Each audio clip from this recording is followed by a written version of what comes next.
Jadi tingkatan wong memaafkan itu kan ada 3.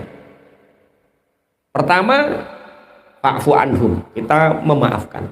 Wa ghafaro itu di samping kita memaafkan, kita mendoakan. Kemudian wasfah, siap bertemu, salaman, berhadapan-hadapan. Soalnya ono wong ini tidak sempurna memaafkannya. Lek sepurane, ya tak sepura tak. Tapi di hatinya tidak mau mendoakan kebaikan. Terus tidak siap bertemu, nek wonge ada, maksudnya lewat dari barat, dia lewatnya dari timur. Memaafkan tapi tidak siap bertemu. Nah, sempurnanya itu 3. Saya punya masalah sama Toib, meminta maaf, tak maafkan. Setelah saya memaafkan, saya mendoakan, ya Allah, beri kemudahan hidup untuk Mas Toib, beri keberkahan hidup untuk Mas Toib, mudahkan segala urusan dunia dan akhiratnya. Sudah dapat 2. Kalau ada orang yang membenci sampean, doakan. Iku sampean wis gak duwe ketatarapan dendam, doakan. Setelah itu siap bertemu.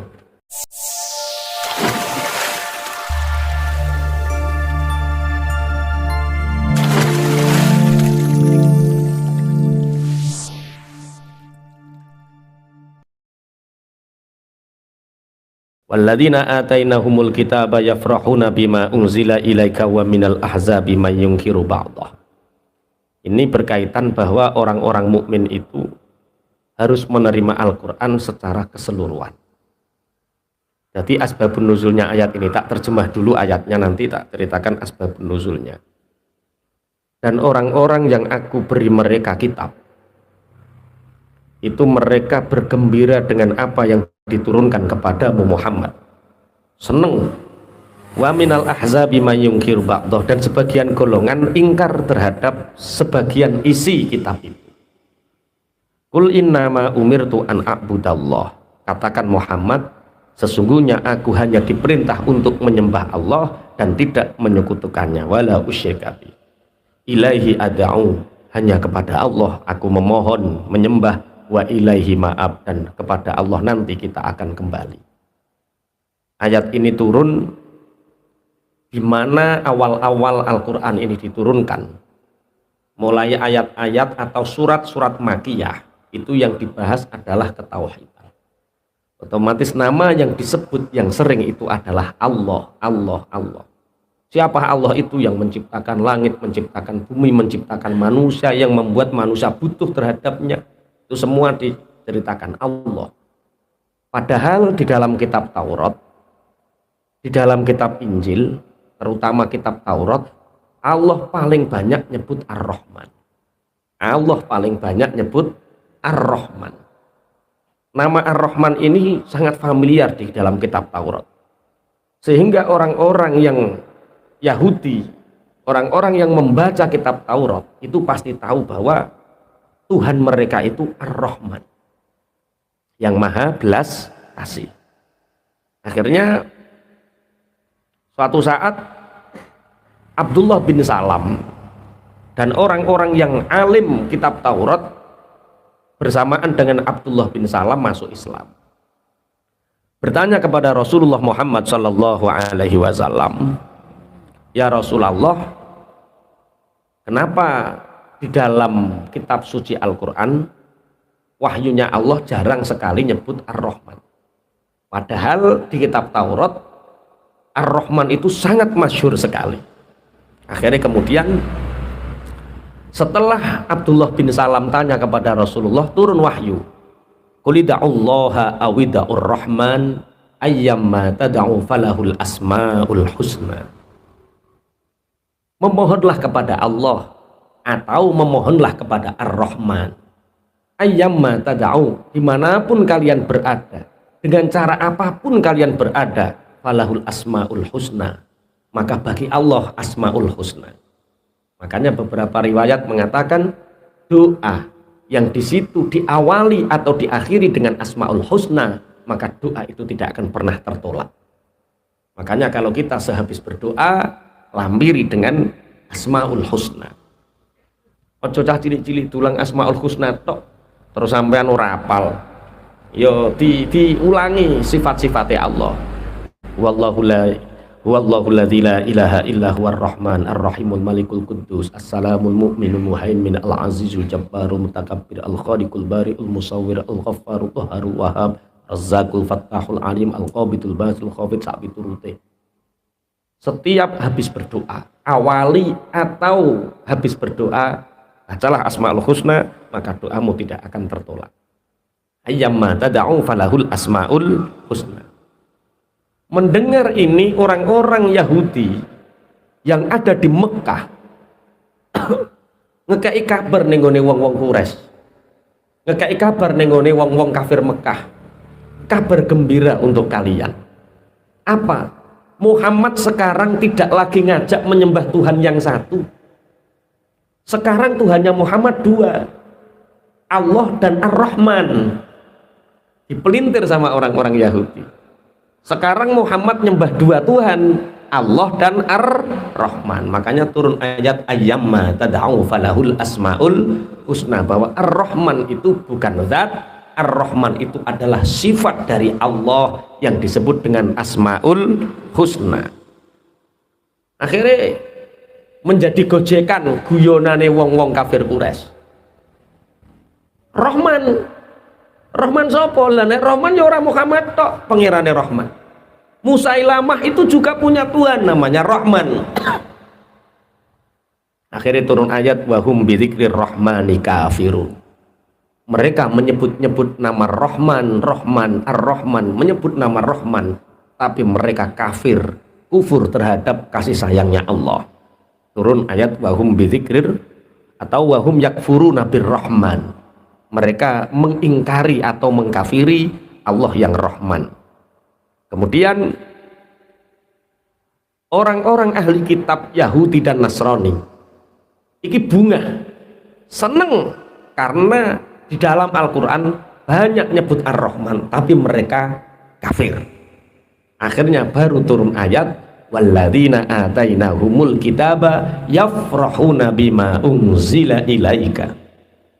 Orang-orang Yahudi dan Nasrani itu Muhammad bahagia, bunga dengan apa yang aku turunkan kepada mereka berupa kitab, dengan apa yang mereka dengan apa yang Allah turunkan kepadamu, yaitu ayyamma tad'u falahul asmaul husna kuwi. Jadi ini bahas, jadi asbabun nuzul tumbuk-tumbuk. Jadi asal usul ayat ini turun karena orang-orang kafir janggal dengan ketuhanan Allah. Karena orang-orang Yahudi di dalam kitab Taurat sering nyebut Tuhan mereka namanya Ar-Rahman. Kemudian turun ayat ud'ullaha awida'ur rahman. Berdoalah kepada Allah atau berdoalah kepada Ar-Rahman. Disalahpahami oleh orang-orang ahli kitab, oh Tuhan Muhammad itu sekarang tidak hanya Allah tapi dua, ada Allah ada Ar-Rahman. Turun ayyamma tad'u falahul asmaul husna. Rahman itu bukan zat, Rahman itu sifat bagi Allah. Akhirnya oh Allah yang duwe jeneng Rahman. Lah padha-padha Rahman yang pangerane Musailamah ya Rahman. Akhirnya turut wahum bidzikrir rahmani kafirun. Setelah itu seweneng orang-orang ahli kitab ini adu domba seweneng sebab turunnya lafat-lafat Ar-Rahman. Terus turun ayat walladzina atainahumul kitaba yafrahuna bima unzila ilaika wa minal ahzabi man yunkiru ba'dah. Dan sebagian dari mereka, golongan mereka ahlu kitab itu ada yang ingkar sebagian dari isi Al-Quran. Ayat ini memang turun untuk orang Yahudi Nasrani. Ayat ini memang turun untuk orang-orang kafir Mekah, tapi kita bisa mengambil mafhum mukhalafah. Berarti orang-orang yang beriman adalah orang-orang yang menerima Al-Quran secara keseluruhan. Kalau kita menerima Al-Quran sebagian berarti mirip-mirip wong Yahudi. Kalau kita ingkar sebagian yang lain berarti kita mirip-mirip orang Nasrani. Berarti seorang mukmin sejati adalah orang yang menerima isi Al-Quran secara keseluruhan. Soalnya orang mukmin sendiri beda-beda. Ada orang yang al-zalim li nafsih, menzalimi dirinya sendiri. Siapa mereka? Mereka meyakini Al-Quran itu wahyu. Mereka meyakini Al-Quran itu turun dari Allah. Mereka meyakini isi Al-Quran adalah benar. Klik ya, wes. Tapi mereka tidak melakukan perintah-perintah Al-Quran. Contoh, Al-Quran mengajarkan jujur, tapi sing moco suka bohong, manipulasi data. Al-Quran mengajarkan jangan mencuri, wasariqu wasariqatu faqta'u aydiyahuma jazaa'an bima kasaba nakalam minallah. Tapi yang baca korupsi, nggarong duit negara, sampai Mahkamah Agung nggarong duit negara. Maksudnya hukum tertinggi loh, nggarong duit negara. Lah terus hukum percaya karo sapa? Maka hukum yang tidak bisa dibeli adalah hukumnya Allah Subhanahu wa taala. Wes. Oh, iku yo dhek meyakini, sing korupsi mung yo meyakini. Sing bodonan Mas Thaib duwe yayasan, duwe sekolahan. Karena Mas Thaib ini disumbang pemerintah dengan anggaran sekian-sekian, akhirnya dia untuk dapat itu dia manipulasi data supaya cair. Lah manipulasi data itu bodoni apa jujur? Bodoni. Tapi Thaib ki percaya karo Al-Qur'an enggak? Percaya. Percayane Al-Qur'an iku wahyu. Percaya, tapi kok bodoni wong Al-Qur'an wong kon jujur. Lah iku wong mukmin sing zalim. Paham nggih maksudnya? Lah niku ora oleh. Al-Quran mengajarkan sholat yang tepat waktu, sholat berjamaah, mengajarkan sholat gak oleh bolong-bolong. Aqimis sholata liduluki syamsi ila ghasaqil laili wa qur'an al-fajri inna qur'an al-fajri kana masyhuda. Nerangno ngono tapi sholatmu bolong-bolong. Wes. Jadi siji, ada orang mukmin menzalimi dirinya sendiri. Dia meyakini tapi dia mbah kena apa yo ngono gak podo karo isine Quran. Sing nomor loro, dia meyakini sebagian, iki mirip Yahudi Nasrani, iki bahaya. Tapi dia mengingkari sebagian yang lain. Contoh, sholat oke, meyakini, iya. Sedekah meyakini, zakat ora iki. Kuwi mesti kiyaine dhewe sing gawe reko-reko kuwi. Riba, ora percaya aku riba taek-taekan lho. Itu bahaya seperti itu, mirip-mirip orang Yahudi. Pangapunten sedaya jamaah, pangapunten. Seandainya kebetulan kita tidak siap mengamalkan isinya Al-Quran, katakan itu benar tapi kita belum siap, umpama dosa siji. Al-Quran iku bolak-balik fankihu ma taba lakum minan nisa'i matsna wa thulatsa wa ruba. Kowe iku nek iso adil nikah loro, telu, papat. Terus kowe pembela kaum Hawa, pembela wanita. Terus kowe ora pokoke poligami iku salah pokoke. Iku sing dawuh Al-Quran, Al-Quran lah. Iku Yahudi Nasrani. Maksudnya paham? Nek kue ora wani wayoh oke. Tapi jangan libatkan ayat untuk membenarkan persepsi akalmu. Paham maksudnya ya? Wes. Padha karo dek Al-Quran iku ngongkon jujur. Iyalah kue kok manipulasi data haram lah yo piye wong nek gak ngene yo gak cair. Lah kue roh nek kuwi dosa, ya dosa. Lah kok mbok lakoni mbok. Lah iku satu dosamu siji. Tapi nek menghalalkan sesuatu yang haram itu murtad. Cek di kitab Sulamut Taufik ada, di beberapa referensi kitab-kitab fikih, menghalalkan sesuatu yang haram iso dadekno murtad.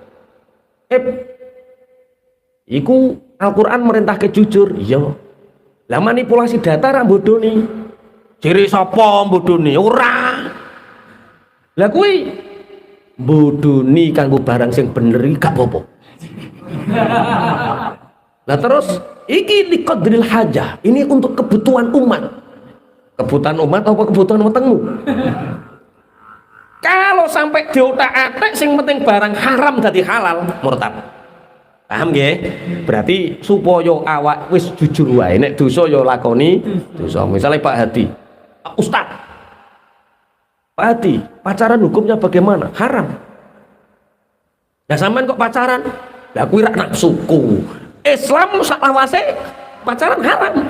Lah kowe kok nglakoni? Lah iku aku kalah karo nafsuku. Dosane pira? Siji. Tapi nek kanggo kiai pacaran gak popo. Murtad. Paham nggih maksudnya nggih? Oke, berarti sing golongan ke siji, keloro. Kalau bisa kita menjadi golongan yang ketiga, yaitu menerima Al-Qur'an dengan sepenuhnya. Dan ini yang diajarkan oleh Rasulullah Muhammad sallallahu alaihi wasallam.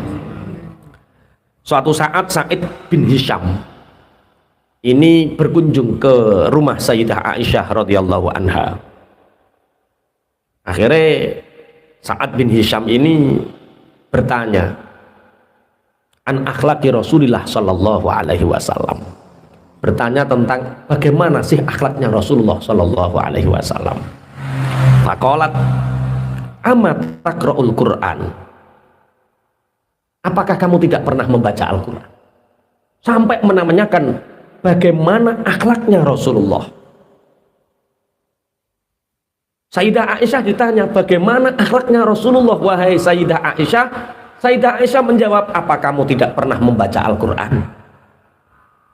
Jawab, qultu bala. Sa'id bin Hisham jawab, saya selalu membaca Al-Qur'an wahai Sayyidah Aisyah. Qalat kana khuluqu Rasulillah sallallahu alaihi wasallam Al-Qur'an. Sayyidah Aisyah menjawab, wahai Sa'id bin Hisham, akhlaknya Rasulullah adalah Al-Qur'an itu.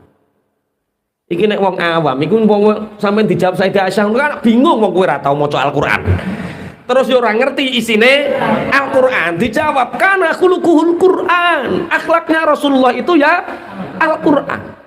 Lan tak bantu sithik-sithik. Tak rangkumno ayat-ayat tentang akhlaknya Rasulullah. Ben sampean niku iso odong. Akhlake Kanjeng Nabi niku yo Al-Qur'an. Lah yo piye? Lah yo mbok. Wong aku yo ora dong kok akhlake Quran wae. Kita tabarruk malam ini kita memasuki bulan Maulid. Bahas tentang Rasulullah itu sesuatu yang lazah. Bahas tentang Rasulullah sesuatu yang nikmat. Jadi ada 4 keistimewaan yang diberikan Allah kepada Rasulullah dibanding nabi-nabi yang lain. Cuma tak critakno siji tok. Sing telu engko di-eman-eman.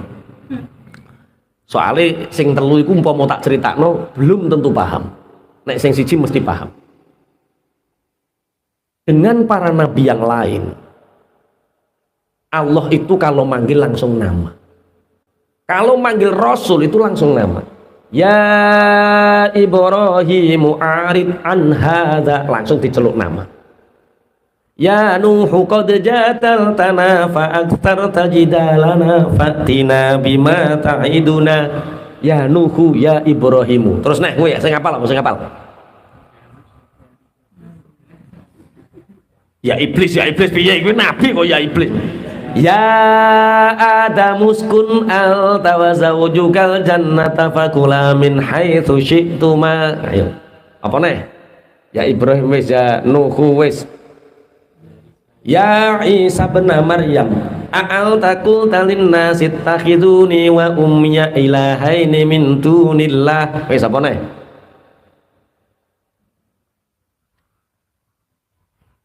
Lah wis angel. Wong dikongkon maca golek iya cek bingung apa nih kon angen-angen ya wis. Tapi ketika Rasulullah Allah manggilnya enggak ya Muhammad, bukan, tidak ya Muhammad, tapi ya ayyuhar rasulu balligh ma unzila ilaika mir rabbik. Ya ayyuhar rasulu balligh, wahai Rasul. Nganggo al takrif pisan menunjukkan bahwa itu adalah Rasulullah Muhammad sallallahu alaihi wasallam. Gitu. Memang kados ngoten. Ana guru kok nyeluk santrine nganggo jenenge, iku biasa. Biasa. Tapi nek Kang mriki Kang, kula diceritani Mbah Yai Muslih Abdul Karim Tanggir niku nek sedaya kalih santrine niku basa. Sedaya kalih lare alit kangkang basa sedaya kalih guru-guru basa sedaya. Dadi umpama dibasani kalih Mbah Yai Muslih Abdul Karim niku pun biasa soalnya saking akhlak tawadhu Mbah Yai Muslih Abdul Karim. Tapi enten tiyang setunggal sing boten dibasani kalih Mbah Yai Muslih. Mbah duka saking disenengene, mbah duka saking ndrodoke. Sing jelas Mbah Yai Muslih nek kalih tiyang niki yo guyu wae. Mbah Yai Masruh Bangilan niku cerita kula. Satu-satunya santri sing Mbah Yai Muslih ora basa niku kula iki. Oh ya, oh berarti istimewa. Ana kiyaine kabeh dibasani dheke kok ora basa, berarti istimewa. Rasulullah Muhammad sallallahu alaihi wasallam sangat istimewa sampai Allah memanggilnya tidak pernah memanggil nama secara langsung. Terus bagaimana adabnya Rasulullah sallallahu alaihi wasallam? Ya baca Al-Qur'an. Bagaimana Allah memberi petunjuk kepada Rasulullah Muhammad dan Rasulullah mempraktekkan secara haliyah sehingga kita bisa meniru. Satu contoh, akhlaknya Rasulullah, khudil afwa wa'mur bil urfi wa'arid anil jahilin. Saayat iki lakonane Masya Allah. Khudil afwa, ambillah cara memaafkan. Meminta maaf itu berat. Abot enggak? Kita minta maaf sama orang karena kita melakukan kesalahan, berat enggak? Meminta maaf itu berat, tapi lebih berat memaafkan.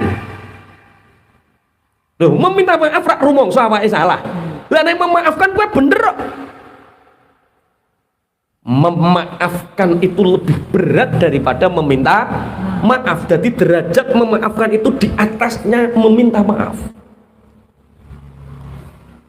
Kalau meminta maaf kita tahu kita salah, tapi kalau memaafkan orang lain salah dan kita menerima kesalahan,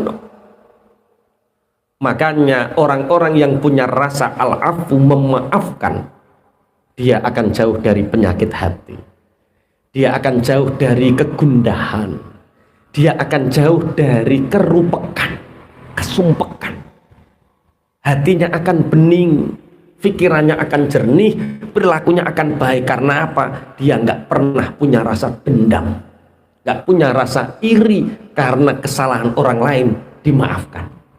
Iki akhlaknya Rasulullah. Wes sitok iki wes iso nglakoni to. Lho kok wes keder ngene modele. Lah yo lagi sitok tok wes abot lho. Aduh-aduh kok lamongan ngaji diulang sik abot. Lebih baik minta izin daripada minta maaf. Atau kebalik, lebih baik minta maaf daripada minta izin. Hari khudil afwa, memaafkan. Dengan memaafkan hati jauh dari rasa dendam. Dari memaafkan hati akan menjadi tenang. Dengan memaafkan rasa iri akan hilang. Jadi orang itu fresh terus hidupnya karena hatinya penuh dengan memaafkan. Aku lo njaluk sepuro, yo njaluk sepuro iku gampang. Wong kowe sing salah kok. Tapi nek memaafkan kesalahan orang lain hanya orang-orang yang berjiwa besar. Hanya orang-orang yang berjiwa besar yang mau meminta maaf dan memaafkan. Bismillahirrahmanirrahim. Khudil afwa wa'mur bil urfi, dan ajak-ajaklah kebaikan. Kita mungkin mudah memaafkan, mudah meminta maaf, tapi kadang kita cuek dengan lingkungan, kita cuek dengan pergaulan, sehingga kita tidak pernah punya prestasi mengajak orang lain untuk kebaikan. Ngaji budal karpe dewi. Pernahkah kita mengingatkan sahabat kita yang tersesat, kebelut bang didel wis suwe karo Mas Toib di WA. Lek piye kabare? Ruwet melo ngaji aku to, kok ora ayem urip padangmu. Uripmu kok padang ayo to melu aku. Neng di ngaji. Lah fadilah ngaji apa? Wis rasa tak cerita apa, kok nek ngaji utangmu lunas.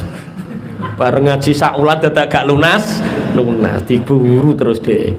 Urung-urung wis critakno fadilah. Enggak, wa'mur bil urfi. Kita harus selalu mengingatkan orang lain, mengajak orang lain untuk melakukan kebaikan. Tapi kita jangan menafikan diri kita, jangan jadi lilin. Lilin itu bisa menerangi orang lain, tapi dirinya sendiri habis. Dia banyak ngajak orang, tapi dia nggak melakukan. Itu seperti lilin. Nek jere Mas Tawe apa? Jarkoni piye? Jarkoni iki apa? Iso ngujar gak iso ngelakoni. Utawa gajah ditopeni. Ngerti gajah ditopeni? Ya dagelan maksudnya.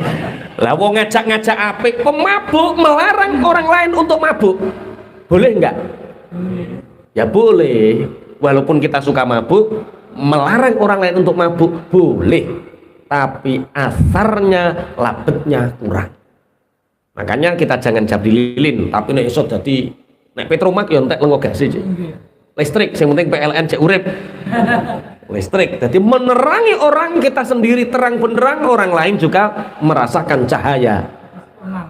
Kunang kan terus.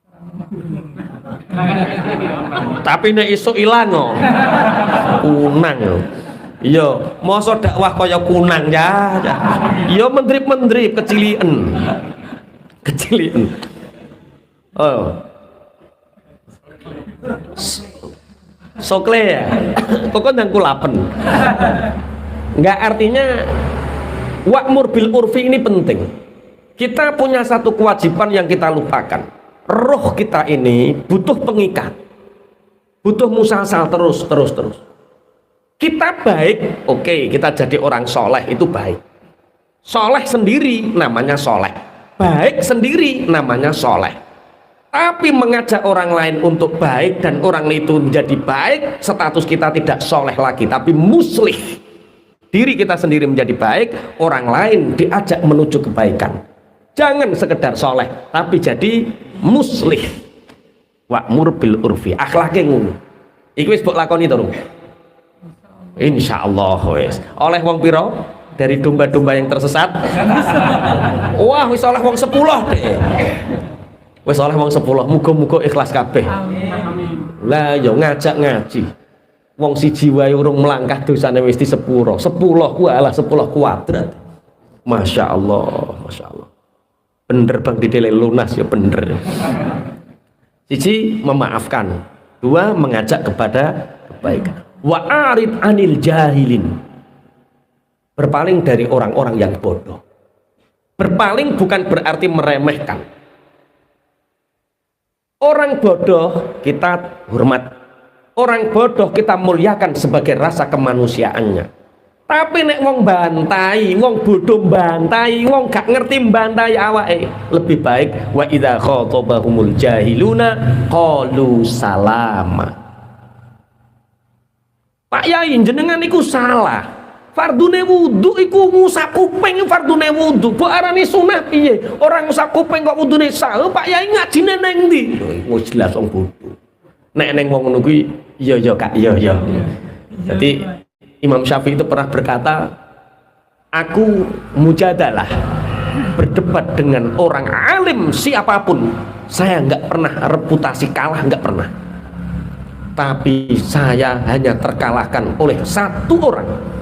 Siapa? Orang bodoh. Jadi kalau dengan orang bodoh jangan berani bantah-bantahan. Nah ini akhlaknya Rasulullah. Kalau dengan orang bodoh, Rasulullah nggak ngeladeni. Kalau dengan orang bodoh, artinya bodoh tauhidnya, bodoh akidahnya, mencaci maki Rasulullah, Rasulullah nggak meladeni, Rasulullah nggak melayani. Nek kue ya ora kok. Masuk bantah-bantah ning komentar media Bojonegoro sampai 200 isine kue karo musuh mentok terus. Habis waktumu untuk itu. Lah ya wong ngurusi wong nganggur, wong bodoh. Wis yo nek ning wong bodoh piye ora usah direken. Itu akhlaknya Rasulullah. Kana khuluquhul Quran. Rasulullah itu akhlaknya Al-Qur'an. Lah gue dijelasno ngono gak paham, tapi nek diwaca ayate rak paham. Oh, Rasulullah itu memaafkan. Rasulullah itu selalu mengajak kepada kebaikan. Rasulullah itu selalu welas ning gone wong bodho-bodho. Saking welase yo gak dipasotno, yo gak dielek-elekno, tapi cukup Rasulullah berpaling. Akhlaknya Rasulullah lagi, innallaha ya'muru bil adli wal ihsani wa ita'i dzil qurba wa yanha 'anil fahsya'i wal munkari wal baghi. Ki khotib setiap khutbah mesti maca. Nah, itu akhlaknya Rasulullah. Bil adli, Rasulullah adil. Bahkan Rasulullah, seandainya Fatimah sendiri yang mencuri, saya yang akan memotong tangannya. Bagaimana keadilan Rasulullah? Sayyidina Umar bin Khattab sing niru Rasulullah mawon, anaknya yang bernama Ubaidillah dipukul sampai mati sebagai hadduz zina.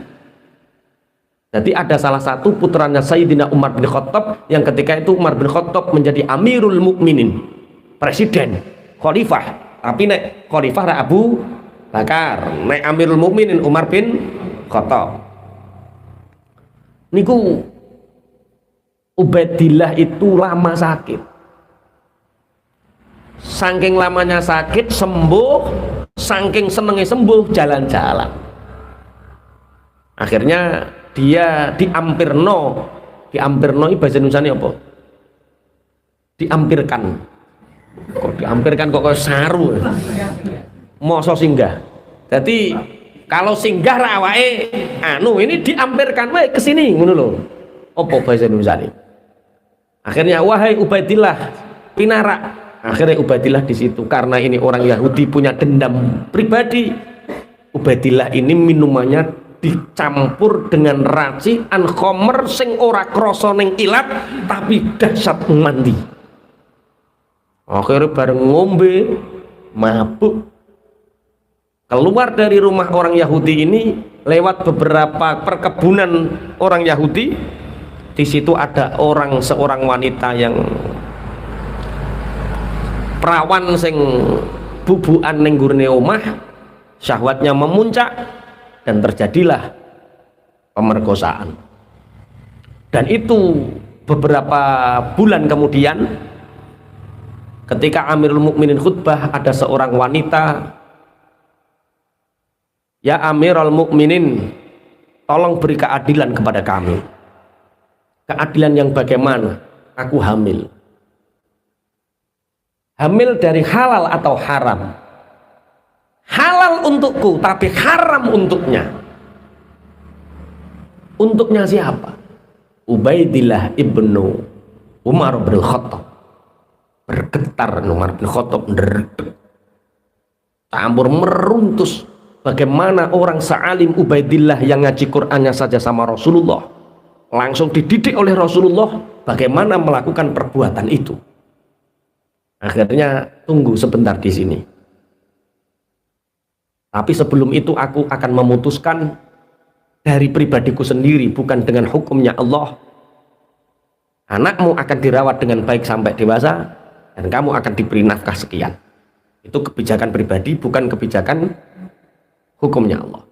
Sebagai bentuk empatinya Sayyidina Umar bin Khattab. Akhirnya hadirin disuruh sebentar di masjid. Perempuan ini juga di situ. Sayyidina Umar bin Khattab pulang dan tanya sama anaknya ketika makan siang, "Nak, apakah kamu melakukan itu?" Akhirnya ringkesnya cerita, "Iya, karena saya tidak sadar. Ternyata pisan tok dadi, Pak. Memang modelnya ngono kok, kadang-kadang sing jajal-jajal pisan yo dadi. Sing bolak-balik pingin ki ora dadi. Tapi ojo jajal, ngupuk jajal." Ini akhirnya hukum ditegakkan. Walakum fil qisasi hayatu ya ulil albab la'allakum tuflihun. Abi Syahmah atau Ubaidillah putra Umar bin Khattab ini ditaruh di depan masjid, dipanggil Al-Gojo. Al-Gojo tidak berani mencambuk karena ini adalah putra Amirul Mukminin, padahal cambukannya hanya 100 kali. Karena Al-Gojo tidak ada yang berani, maka dengan tangan Sayyidina Umar bin Khattab sendiri Ubaidillah ini dicambuk sampai hitungan yang ke-60 berapa Ubaidillah meninggal dunia. Tapi dalam mimpinya Sayyidina Umar bin Khattab bermimpi bertemu dengan anaknya dan ditanyakan bagaimana kabarmu nak? Alhamdulillah Bapak, karena Bapak menegakkan keadilan, aku bertemu dengan Rasulullah, aku bertemu dengan para sahabat yang lain, aku diturahkan rahmat kasih sayangnya Allah walaupun aku mati dalam keadaan dijilid. Adil. Nah, kita bisa enggak seperti itu? Adil. Rasulullah, seandainya putriku sendiri yang mencuri, tak potong tangannya. Sayyidina Umar bin Khattab praktek. Praktek apa? Anaknya sendiri mati dalam cambukannya dengan tangannya sendiri. Adil. Masya Allah, ini berat. Yang paling berat di Indonesia sekarang ini keadilan. Pokoknya duwe wong jeruk beres, orang duwe wong jeruk bablas.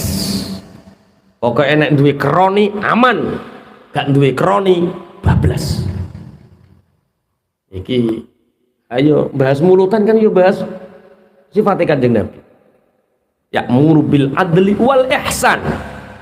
Ihsan sama, tidak hanya memerintahkan kebaikan, tapi kita banyak berbuat kebaikan. Baik dalam tutur katanya, baik dalam perilakunya, baik dalam ahwalnya. Rasulullah saking apike ora tau guyu cekakaan. Lan jenengan kok nek guyu cekakaan, ya aku dudu Kanjeng Nabi kok. Iku akhlaknya Rasulullah yang sangat sempurna. Lah belajar akhlaknya Rasulullah yang lain. Nek kon ngempet guyu aku ketok ora betah. Nek kon guyu koyo Kanjeng Nabi mesem tok ra iso aku. Terlalu sopan. Ya kudu ana mah umat-umat Kanjeng Nabi sing guyu ngene iki ya ana.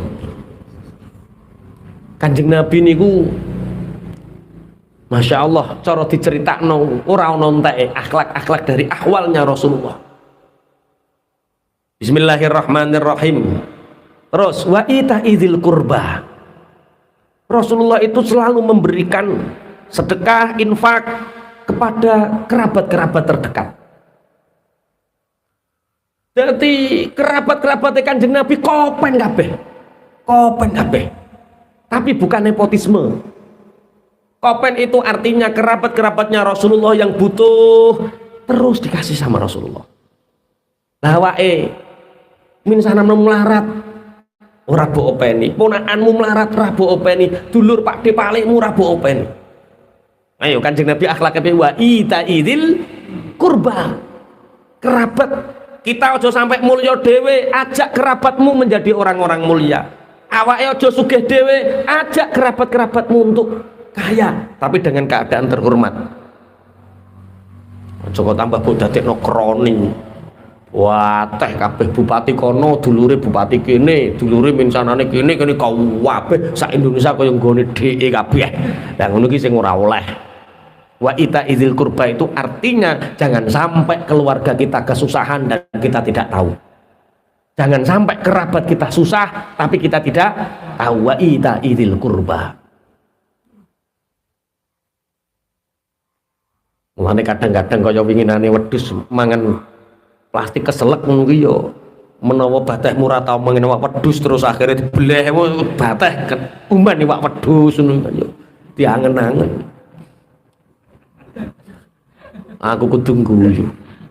Alhamdulillah oleh iwak wedhus telung kresek. Lho kok diterima wedhus mangan plastik keselek. Iki nek ngergak dibeleh wedhuse tetep mati. Ya alhamdulillah ya ono Gusti Allah nek pengin meksa kongkon sedekah ya ono ae. Ngono ki nek wong santri kan iso dadi hikmah. Alhamdulillah iki umpama gak keselek plastik ra ngarah iso sedekah wedhus siji ya. Sedekah lho, ora akikah, ora korban, keren lho. Sedekah wedhus dipaksa. Perkara keselek plastik. Ini hati-hati wedhus mulu ya. Nek keselek plastik. Wa yanha 'anil fahsya'i wal munkari wal baghi. Masya Allah, ini akhlak yang sangat berat. Mencegah fahsya, mungkar, baghi. Iki pondok ning kono ana wong joget lho ora wani ngloroi. Ada kemungkaran di depan kita nggak bisa. ije eneng sok ngene, sok ngene, sok ngene. Terlalu banyak yang kita pikirkan. Nek Kanjeng Nabi kan ummi, itu salah ya salah. Gak peduli dampak sosial setelah itu.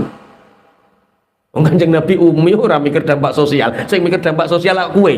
Iki nek aku ngloro iki dianggap bento ngene-ngene wah akeh. Terus kehilangan konstituen, wah repot.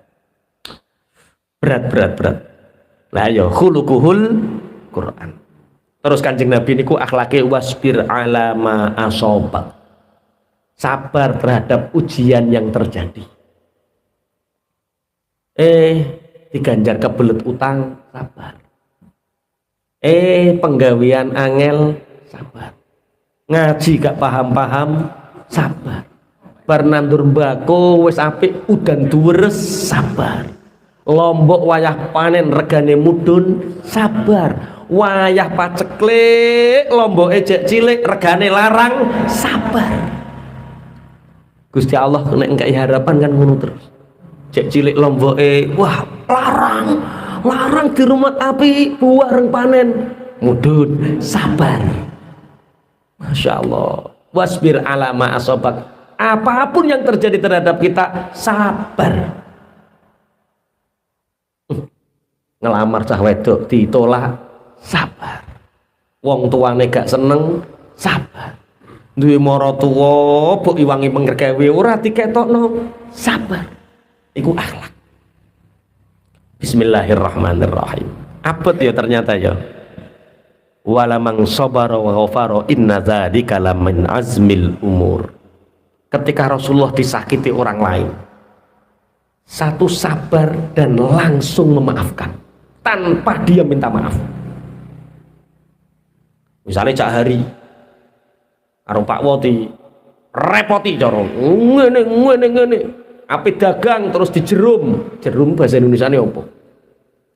Jadi misalkan Cak Hari mau beli sepeda motor di rumah Cak Topik. Nah, orang dua ini sudah mau sepakat, Pak Wo datang. Iya, Pek, apa tuku mau beli sepeda motornya Cak Hari? Iya. Alah wi karburatore palsu, wesine diganti atom. Alah keblondrok mbok terus nyonyor uripmu misalnya. Terus akhirnya Cak Topik ketemu Cak Hari, sepurane Cak Hari enggak sido. Lah, Pak Wo Cak Hari tahu kelakuannya Pak Wo itu. Oh, ternyata dijerum Pak Wo. Tapi karena dia orang bertauhid, rezeki, mati, dunya, akhirat kabeh wis ditakdirno Allah. Pancen tek Pak wong ridu tek ora. Nek iki jatah ora tak tuku, mesti orang arah tak tuku. Kalau Allah memang sudah mencatat di Lauh Mahfud bahwa sepeda motor gak jadi tak beli, walaupun dengan apapun adanya Pak Wo dan tidak, itu tidak bermasalah. Akhirnya Cak Hari ketemu Pak Wo, alhamdulillah, terima kasih Pak Wo yo. Ini jenenge walaman sabaro. Lu tenan to Cak Hari? Wae mbotan. Ini jenenge walaman sabaro wa ghafaro. Sabar ketika disakiti, memaafkan walaupun dia tidak meminta maaf. Mas Toib ape besanan dijerum karo Pak Hadi. Kowe pengen dadi besanan karo Toib, alah loro anakmu tenan. Aku mau ngilingno tenan, aku mau ngilingno, akhirnya digagalno.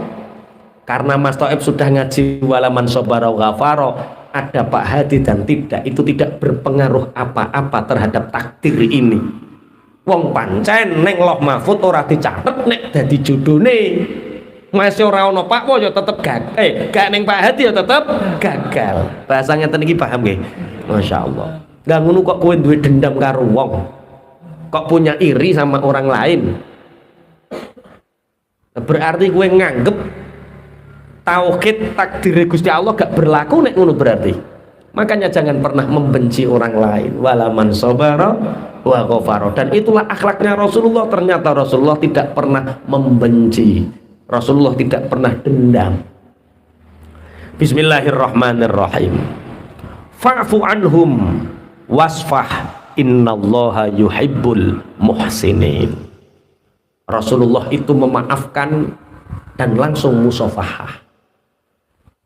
Jadi ngene, Jadi tingkatan wong memaafkan itu kan ada 3. Pertama, fa'fu anhum, kita memaafkan. Wa ghafaro itu di samping kita memaafkan, kita mendoakan. Kemudian wasfah, siap bertemu, salaman, berhadapan-hadapan. Soalnya ono wong ini tidak sempurna memaafkannya. Lek sepurane, ya tak sepura tak. Tapi di hatinya tidak mau mendoakan kebaikan. Terus tidak siap bertemu, nek wonge ada, maksudnya lewat dari barat, dia lewatnya dari timur. Memaafkan tapi tidak siap bertemu. Lah sempurnanya itu 3. Saya punya masalah sama Toib, meminta maaf, tak maafkan. Setelah saya memaafkan, saya mendoakan, ya Allah, beri kemudahan hidup untuk Mas Toib, beri keberkahan hidup untuk Mas Toib, mudahkan segala urusan dunia dan akhiratnya. Sudah dapat 2. Kalau ada orang yang membenci sampean, doakan. Iku sampean wis gak duwe ketatarapan dendam. Doakan. Setelah itu siap bertemu. Nah itu Rasulullah. Memaafkan, mendoakan, bertemu. Kok kaya mau menengi apa tuh enteng kira-kira? Kana khuluquhul Quran. Kanjeng Nabi ku akhlake Quran. Sampeyan jelasno Quran tambahanu. Piye? Bismillahirrahmanirrahim. Terus kanjeng Nabi ketika dakwah, idfa billati hiya ahsan. Rasulullah itu mengambil sikap menolak pun dengan menolak dengan cara yang paling baik. Itu Rasulullah. Rasulullah tidak pernah menolak dengan kasar. Rasulullah menolak dengan cara yang terbaik. Cara panganan ora enak ya gak dipangan. Ora kok terus niku panganan opo? Niki opo niki? Oh, kuat ning rainem men. Opo akhlake sapa? Masakan timbangan iki wani rasah masak gelak nang wong lanang niki. Tuku wae. Geger gara-gara masakan. Nek ora enak ya rasah dipangan. Pun. Ya. Ya jak mangan bareng ora gelo karo bojo. Iki sing wal kadhiminal ghaidha wal 'afina 'anil nas wallahu yuhibbul muhsinin. Wal kadhiminal ghaidha wal 'afina. Rasulullah itu ketika marah niku diempet. Ngempete itu sampai wong gak roh kecuali orang-orang dekatnya yang tahu bahwa Rasulullah sedang marah. Wal kadhiminal ghaidha. Kanjeng Nabi niku nek srengen diempet. Sampai nek gak wong terdekatnya sekali tidak tahu bahwa dia sedang marah, bahwa beliau sedang marah. Wal 'afina 'anil nas. Terus kanjeng Nabi malih ijtanibu katsiran minal dzanni inna ba'dadz dzanni itsmun. Kanjeng Nabi niku ngedowi ngrasani. Kanjeng Nabi nek mboten seneng langsung ditegur. Kanjeng Nabi nek ora tepak ngoten niku langsung dikandani. Mboten dirasani. Nek sampean nek eneng wong ora tepak ora mbok kandani tapi mbok rasani, ora ana gunane. Langsung dikandani, langsung ditegur ana gunane timbang mbok rasani ora ana gunane. Bagaimana akhlaknya Rasulullah dengan orang yang kafir? Lamma utia bisabaya qai'in maqafat jariyatun bisabayi. Suatu saat pernah didatangkan kepada Rasulullah tahanan perang dari kaum Toyik. Saat itu ada perempuan jariyah berkata, ya Muhammad, kalau kamu mau melepaskan aku, membebaskan aku Muhammad, maka aku tidak akan pernah mencamah ki cara ngekei aib ning gone orang-orang Arab. Karena kami adalah bangsa yang berakhlak baik. Bebaskan kami Muhammad. Fa inni bintu sayyidi qaumi wa inna abi kana yahmi az-zimmar. Kamu tahu siapa aku Muhammad? Aku adalah anak gadis dari pimpinan kaumku. Bapakku adalah orang yang menjaga wilayah perkampungannya sehingga masyarakat merasa aman dan damai karena bapakku. Wa yafuku al-ani, orang-orang yang teraniaya dilindungi oleh bapak. Wa yushbi'u al-ja'i, orang-orang yang lapar datang kepada kami pasti dikasih kenyang. Wa yut'imu ta'am, bapak selalu memberi orang-orang miskin makanan sehingga tidak ada di kampung kami orang terlantar. Saking dermawane. Wa yufshi as-salam, kami selalu menebar salam, artinya selalu mendoakan keselamatan kepada orang lain. Walam yarudda thariba hajatin qattu, kalau ada orang yang butuh kepada kami tidak pernah menolaknya sama sekali. Ana ibnatu Hatim at-Ta'i, aku adalah perempuan anak gadisnya Hatim at-Ta'i. Akhirnya bagaimana komentar Rasulullah Muhammad sallallahu alaihi wasallam? Lihat, bapaknya orang yang berakhlakul karimah. Wa innallaha yuhibbu makarimal akhlak, membela tanah air, menjaga perkampungan, memberi orang kenyang, mencukupi kebutuhan, memberi rasa damai, itu adalah akhlaknya Islam, itu akhlakul muslimin. Sampaikan kepada bapakmu, masuklah Islam maka dia akan terhormat karena sungguh dia sudah melakukan akhlak-akhlaknya agama Islam. Akhirnya Rasulullah dawuh, sebagian sahabat dawuh, faqama Abu Burdah, akhirnya Abu Burdah berdiri. Faqala ya Rasulullah, Allah yuhibbu makarimal akhlak. Faqala walladhi nafsi biyadihi la yadkhulul jannata illa husnal akhlak. Tidak bisa masuk surga kecuali orang yang punya akhlakul karimah. Tapi akhlakul karimah bisa masuk surga harus bergandengan dengan iman. Di akhirnya Hatim at-Ta'i disuruh masuk Islam karena akhlakul karimah saja tanpa iman nggak ada gunanya. Iman saja tanpa akhlakul karimah berarti keimanannya dipertanyakan. Kalau orang beriman pastinya akhlakul karimah. Kalau akhlakul karimah saja belum beriman, belum diterima. Berarti apa endi? Wong sholat mempeng tapi medit. Seneng di sampean duwe tangga salat terus tapi medhit, sing siji gak tau salat tapi luman. Apik endi? Salat terus tapi medhit karo gak tau salat tapi luman, apik endi? Lah sing apik mesti salat luman. Kok ana wong salat medhit itu tandane salate gong diterima. Karena sholatnya ora iso dandani akhlake, berarti itu tandanya ada yang salah dengan sholatnya. Ini luar biasa sekali. Dari satu ayat orang Yahudi Nasrani menerima sebagian Al-Quran, menolak yang lain. Karakter keimanan orang mukmin adalah menerima Al-Quran secara total. Kul innama umirtu an a'budallaha wala usyrika bih. Katakan Muhammad, aku diperintah hanya untuk menyembah Allah wala usyrika bih, dan aku disuruh untuk tidak menyekutukannya. Ini sama dengan ayat wa ma khalaqatul jinna wal insa illa liya. Hakikate wong urip niku dikongkon apa? Ibadah. Orang hidup itu disuruh cari uang atau tidak?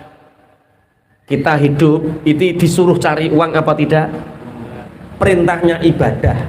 Cari uang, golek sangune ibadah sebagai bentuk ikhtiar. Gue sampean bareng ngaji kita terus esok mulai tengok-tengok isuk-isuk. Gak bakul SF. Menungso diciptakno gak kongkon golek duit. Menungso diciptakno dikongkon. Lah terus sangumu ibadah apa? Ibadah itu tidak sekedar sholat, tidak hanya sholat, tidak hanya puasa.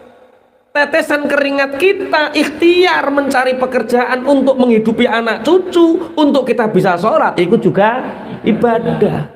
Keringatmu bernilai tasbih, ngedoli wong bernilai tasbih, maculmu bernilai tasbih kalau diniati ibadah.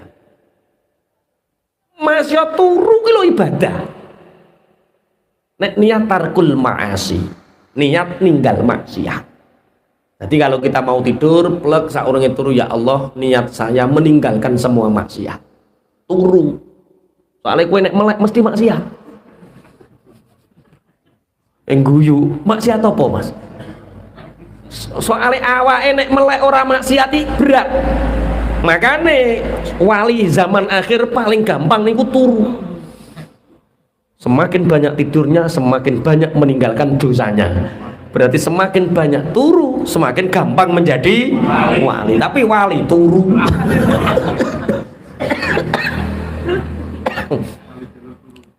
Wali jalur turu, insyaallah. Soalnya zaman akhir itu nek melek ya, Mak. Zaman biyen untuk maksiat fasilitasnya sulit. Untuk maksiat butuh ndelok numpak motor, butuh kendaraan keri batur gak sito maksiat. Sekarang Masya Allah, zaman 90-an anyar-anyarane TV, butuh maksiatnya nyetel TV dhisik. Sekarang enggak. Ora sah remote ngetokno kosak. Apa? Lah iya. Lampu wis mati kabeh, HP-ne cek nyala. Ditutupi sarung. Jere bojone, wajah suamiku bersinar di malam hari. Dadak pancaran sinar HP, Masya Allah. Wes, innama umirtu an a'budallah. Aku diperintahkan Allah untuk menyembah Allah. Jadi kita hidup ini disuruh untuk menyembah Allah. Dunia seisinya sebenarnya tidak ada nilainya. Syakik al-Balkhi itu pernah. Syakik al-Balkhi itu pernah jalan. Akhirnya diampirne kali Khalifah Harun ar-Rasyid. Ini Syakik al-Balkhi sedang melewati Baghdad. Muliakan dia, jamu dia, suruh dia memberi mauidhah, nasihat-nasihat kepadaku. Khalifah Harun ar-Rasyid meminta Syakik al-Balkhi untuk memberi nasihat. Saking adili Harun ar-Rasyid ditanya sama Syakik al-Balkhi, wahai Khalifah Harun ar-Rasyid, seandainya engkau berada di padang pasir, yang di padang tandus, padang tasir itu kamu tidak mempunyai apa-apa, tidak ada siapa-siapa, dan saat itu kamu sudah dehidrasi, sangat lelah sehingga hanya butuh air 1 gelas. Seandainya tidak minum air 1 gelas ini, kamu mati. Kemudian ada orang lewat bawa air 1 gelas. Hai Harun ar-Rasyid, aku mau memberimu air 1 gelas ini, tapi dengan satu syarat. Apa? Berikan separuh kerajaanmu untukku. Kira-kira bokekno apa kowe milih mati? Yo, nggak apa-apa. Separuh kerajaan untukmu nggak apa-apa. Yang penting beri aku air 1 gelas. Diminum. Bareng diminum perkara dehidrasi kembung. Ora iso ngentut, ora iso nguyuh, ora iso ngising. Bededek wetenge, sakit perut sehingga harus dikeluarkan isinya. Ada orang ini kalau sakit perutmu nggak diobati dalam waktu setengah jam, kamu mati. Nah terus aku mau mengobati, tapi separuh kerajaanmu berikan kepadaku. Kira-kira dikekno apa ora? Dikekno. Kekayaan yang kamu banggakan, kerajaan yang kamu banggakan, dunia yang kamu banggakan sebenarnya senilai air 1 gelas. Ternyata itulah nilai dunia kita. Lah ngono kok urip kok nguber donya wae. Ternyata nilai yang kita hanya senilai 1 gelas air.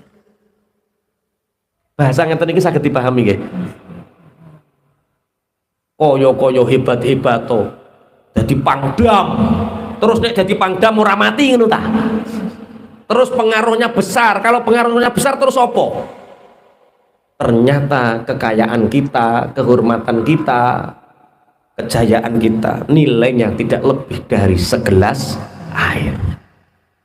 Mulane niat kanggo napa? Ibadah. Ilaihi ad'u wa ilaihi ma'ab. Hanya kepada Allah kami meminta, hanya kepada Allah nanti kita akan kembali. Dari tempat kita kembali hanya kepada Allah. Inna lillahi wa inna ilaihi raji'un. Jangan pernah berharap kepada makhluk, jangan pernah meminta kepada makhluk.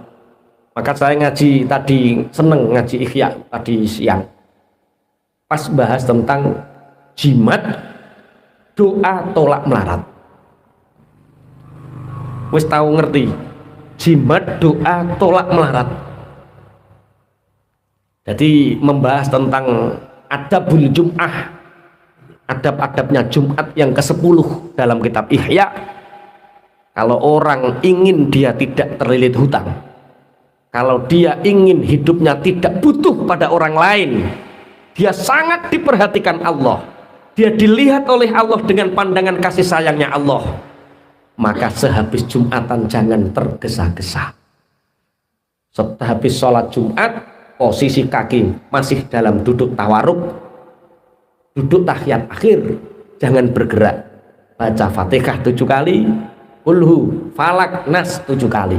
Setelah itu bacalah Ya Ghaniyyu ya Hamid, Ya Mubdi'u ya Mu'id, Ya Rahimu ya Wadud, aghnini bihalalika an haramik, wa bi ta'atika an maksiatik, wa bi fadlika amman siwak 3 kali. Maka seumur-umur orang itu tidak akan terlilit hutang, seumur-umur orang itu akan dicukupi oleh Allah dengan rizki yang melimpah. Seumur-umur hidup orang itu hidupnya tidak tergantung dengan orang lain, merdeka hanya dia dengan Allah. Wis apal to ya dungane ya. Nek kulhu falak nas wis apal, ya goniyu sing dereng. Engko sing wis apal sapa sing wis apal? Pak Wo wis apal. Njaluk nyatetno Pak Wo. Oke.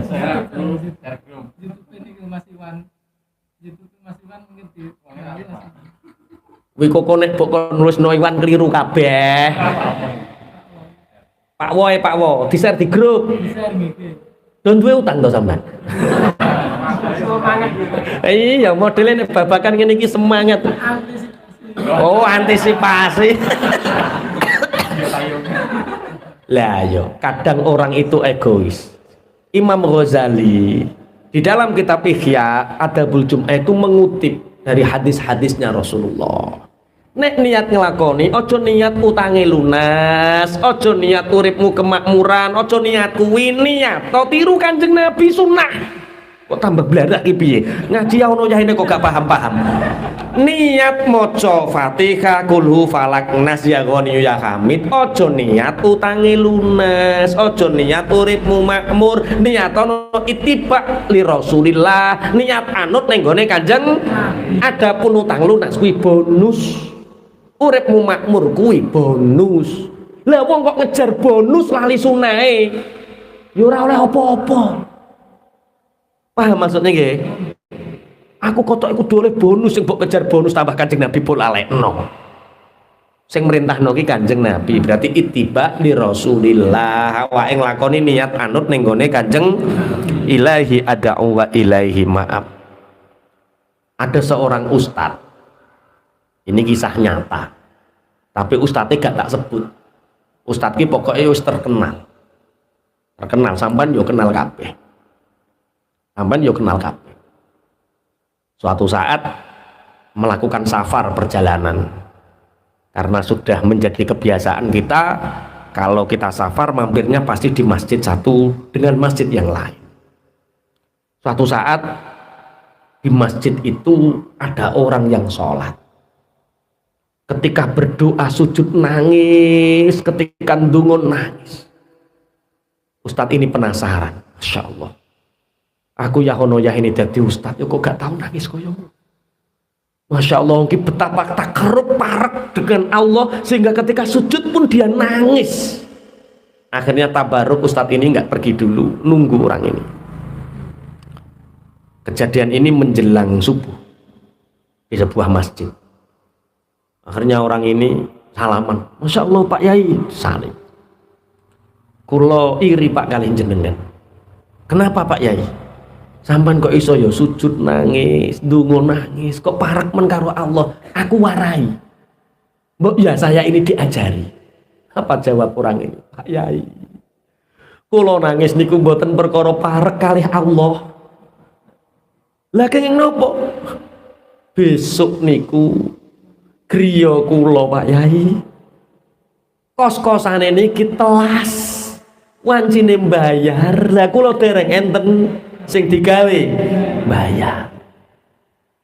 Anak kula Pak Yai 3 hari lagi niki wisuda. Niki butuh bayar 7 juta. Kula mboten gadah.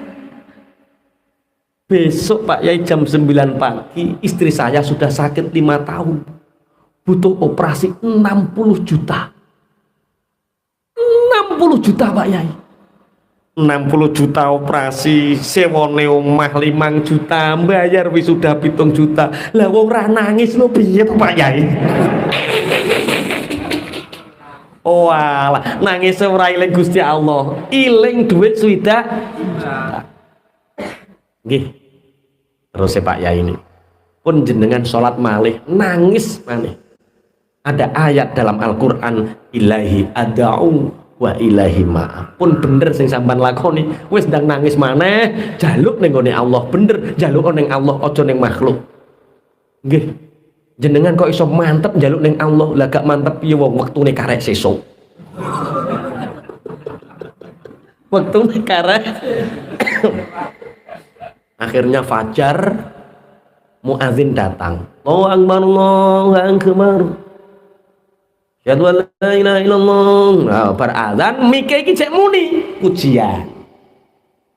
Muadzin iki ngerti, ya Allah jenengan Pak Yai mumpung teng mriki Pak Yai.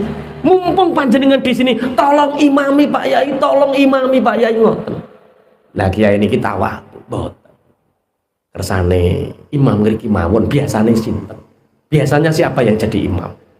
Palah mangke mesti Pak Yai, mesti jenengan dikengken imami ngoten. Pak Yai ini rawuh ternyata mik niki tasik nyala. Ternyata di lingkungan masjid ini penggemarnya kiai ini banyak. Iki kok kaya suarane wong kae. Akhirnya beberapa orang datanglah ke masjid itu. Terus akhirnya Pak Yainya datang, ya Allah jenengan mawon barokah musafir Pak Yai, barokah wong monggo jenengan imam. Akhirnya ngimami nih. Wong kiai ini hafal Quran ya ning imami ya rada dawa subuhe ora kulhu karo kuliah. Akhirnya banyak orang menanti.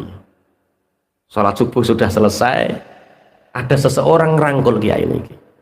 Ya Allah jenengan Pak Yai, Masya Allah, Alhamdulillah setelah bertahun-tahun harapan kula sakniki terkabul, pingin bertemu Pak Yai secara langsung.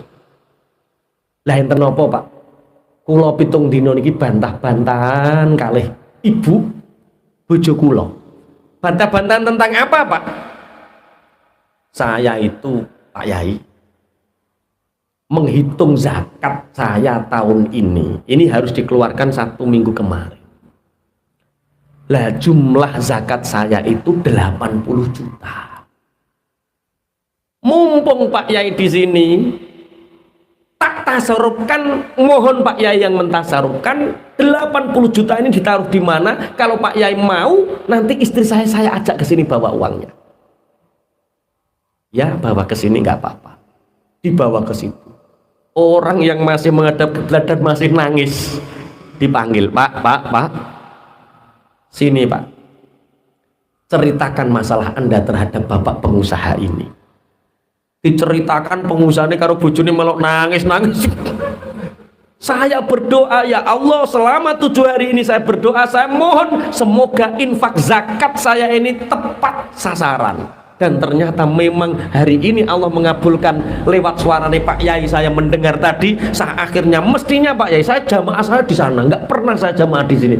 Karena mendengar ada suara Pak Yai, saya datang ke sini. Alhamdulillah.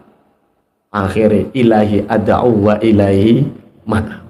Ayo sing utangi akeh kok pengin nangis nang masjid. Nunggu Pak Yai ini teko. Pak Yai itu memang nangis. Iku ora payah nggonmu ah.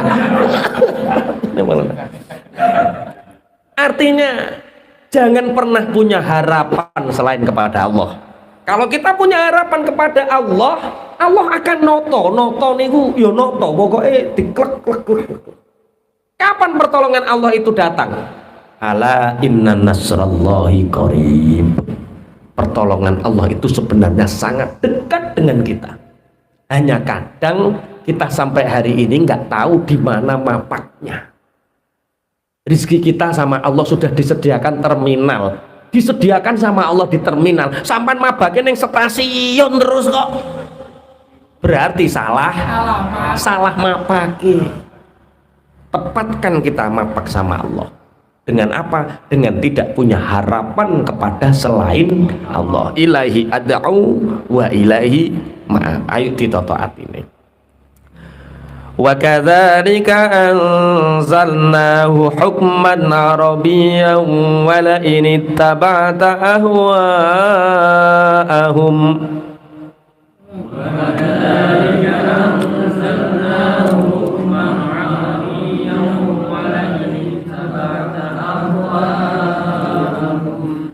ولئن اتبعت أهواءهم بعدما جاءك من العلم ما لك من الله من ولي ولا واق ولئن اتبعت أهواءهم بعدما جاءك من العلم ما لك من الله من ولي wa kadzalika lan kaya mengkono-mengkono temurune kitab angzalna nurunaken sapa ingsun Allah hu ing kitab hukman halirupa hukum arabiyan kang bangsa Arab wala ini tabaktaran lamun anut sapa sira Muhammad ahwaahum ing pira-pira kesenengan nafsune wong kafir ba'da ma jaa ing dalem sakwise yen to teka Ba'dama jaa ing dalem sakwise barang jaa kang teka apa maka ing sira minal ilmi nyatane saking ilmu malaka mengko ora ana iku tetep bedhe sira minallahi saking Allah miwaliyin utawi wong kang nulungi wala wakin lan ora ana wong kang jaga utawa ngreksa. Begitu juga aku menurunkan Al-Qur'an ini sebagai hukum yang berbahasa Arab, panduan hidup. Wala ini taba'ta ahwa'ahum ba'da ma ja'aka minal ilmi ma laka minallahi min waliyyi walawat. Seandainya kamu mengikuti kesenangan orang-orang kafir, kesenangan mereka setelah datang kepadamu ilmu yang berupa wahyu, maka tidak ada bagimu dari Allah orang yang menolong dan orang yang menjaga. Dalam bab ini Al-Quran yang kita imani, Al-Quran yang kita jadikan patokan hukum ini, pokok-pokok Islam ini, kita tidak boleh toleransi terhadap apa yang bertentangan dengan Al-Quran. Apapun yang bertentangan dengan Al-Quran kita tidak bisa mentolerir atau tidak bisa toleransi. Kita boleh toleransi dalam mubasyarah, dalam muasyarah berkaitan dengan orang banyak, tapi dengan sesuatu yang berkaitan dengan Al-Quran kita tidak boleh toleransi. Kita harus kokoh, kuat memegang hukum-hukum isi daripada Al-Quran. Saking pingine pangapunten, dalam kitab Ibnu Hisham niku diterangaken, dulu itu ada seorang yang bernama Utbah yang terkenal julukan Abul Walid. Ketika Rasulullah sendirian di Masjidil Haram, semoga nanti suatu saat kita bisa bersama-sama iktikaf di Masjidil Haram.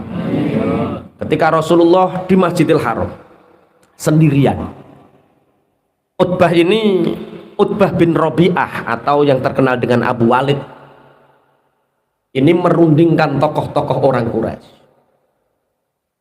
Ini orang-orang Islam semakin banyak. Terus ya Muhammad kedudukannya semakin kuat. Terus bagaimana kalau kita rundingan dengan Muhammad? Siapa tahu dia mengajak agama baru itu ingin jadi seorang pemimpin tertinggi di Mekah ini. Kita turuti saja. Atau jangan-jangan Muhammad mengajak ajaran baru ini, dia ingin menjadi orang yang paling kaya di Mekah ini. Kita turuti saja gimana? Biar kita ini kompak, tidak tercerai-berai seperti hari ini. Jangan-jangan Muhammad ini ingin menjadi orang yang paling banyak istrinya.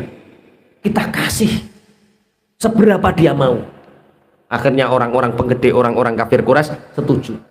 Baik, Utbah bin Rabi'ah, datangi dia, kamu yang nego. Oke, datang ini Rabi'ah. Siapa? Utbah bin Rabi'ah. Muhammad, sampan laopo nyebar-nyebar ke agama anyar. Laopo sampan itu menghina berhala kita yang kamu katakan batu yang tidak punya madharat dan manfaat. Kenapa kamu menyalahkan orang-orang yang saling seperti ini salah, seperti itu salah? Gini Muhammad, kalau memang tujuanmu ingin menjadi orang yang paling kaya di Mekah, kita penggede-penggede orang Mekah ini mau urunan sehingga tidak ada satupun orang yang kekayaannya melebihi kekayaanmu. Atau jangan-jangan kamu ingin jadi orang yang paling terhormat, kita akan menjadikanmu pemimpin yang paling dihormati di Mekah ini. Tapi stop, jangan ajarkan ajaran baru. Stop, jangan ajarkan ajaran baru. Kamu ingin perempuan yang bagaimana, kita kasih. Akhirnya saat itu Kicoro sampean mesti ditawani biar orang paling tertinggi, terhormat, terkaya. Ayo.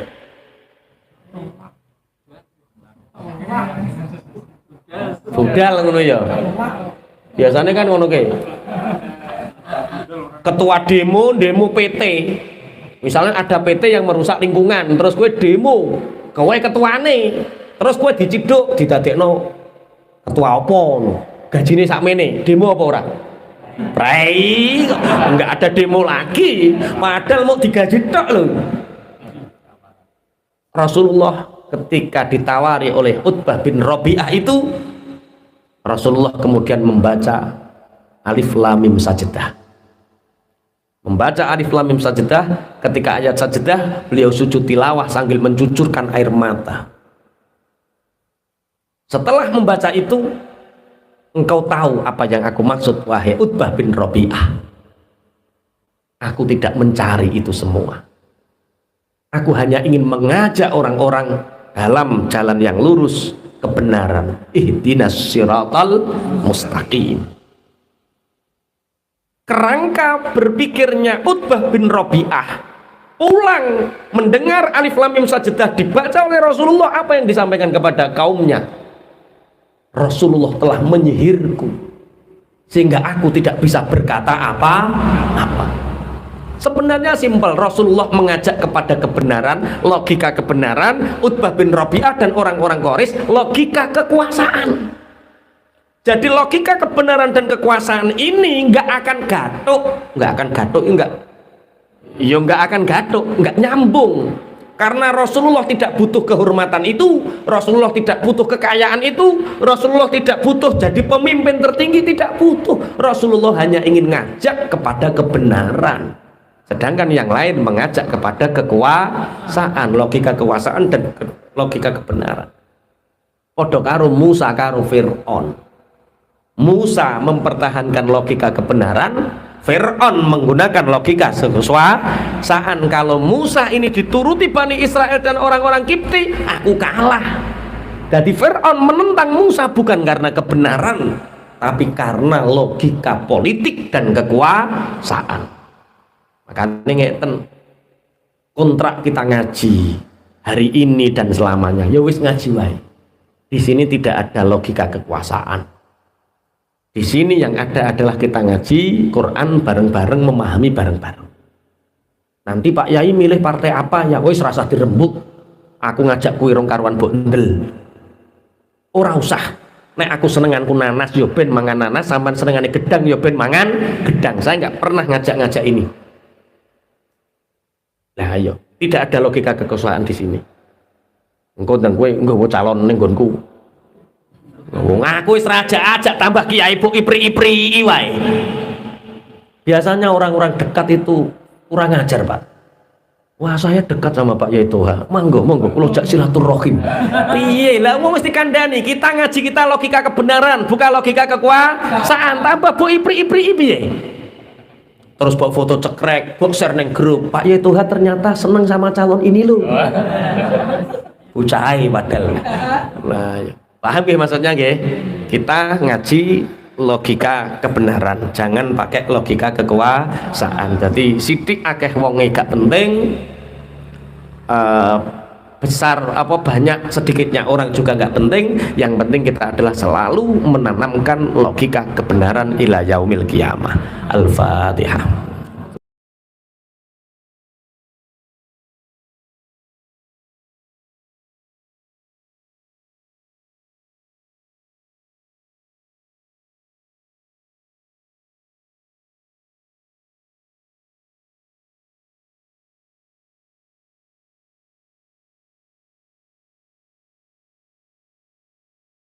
Mudah-mudahan apa yang telah disampaikan tadi bisa menambah keimanan kita dan ketakwaan kita kepada Allah Subhanahu wa taala.